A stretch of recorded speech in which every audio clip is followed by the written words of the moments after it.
Ina Raymundo. Hindi napigilang magbigay ng komento sa mga recent statements ng sikat na celebrity na si Andrea Brillantes. Ito ay patungkol sa kanyang mga binitawang salita sa kanyang vlog na kung saan ay na-mention niya na gwapong-gwapo siya sa anak ng actress na si Jacob Poturnek at tila ba nais niya itong makadate.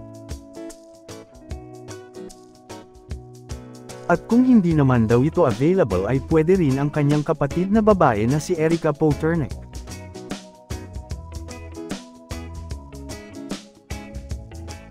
Diretsahan namang nagpahayag si Ina patungkol dito, narito ang kanyang komento. I like Andrea, and I find her comments flattering and amusing. It's raw and unfiltered. I am also not sure if she was serious or just kidding around. Unfortunately, I cannot decide for my kids Jacob and Erica on their choices and love life. It's really up to them. Also, the two are busy in school abroad to comment on this. Ang naturang vlog ni Andrea ay umabot na sa mahigit 1 million views sa kanyang YouTube channel at marami na ding mga naghahanap sa profile ni Jacob mula nang e-post ito ni Andrea at mag-trending. Hati naman ang opinyon ng mga netizens na nagbigay ng talagang mga nakakatuwang komento sa social media, narito ang ilan sa kanila.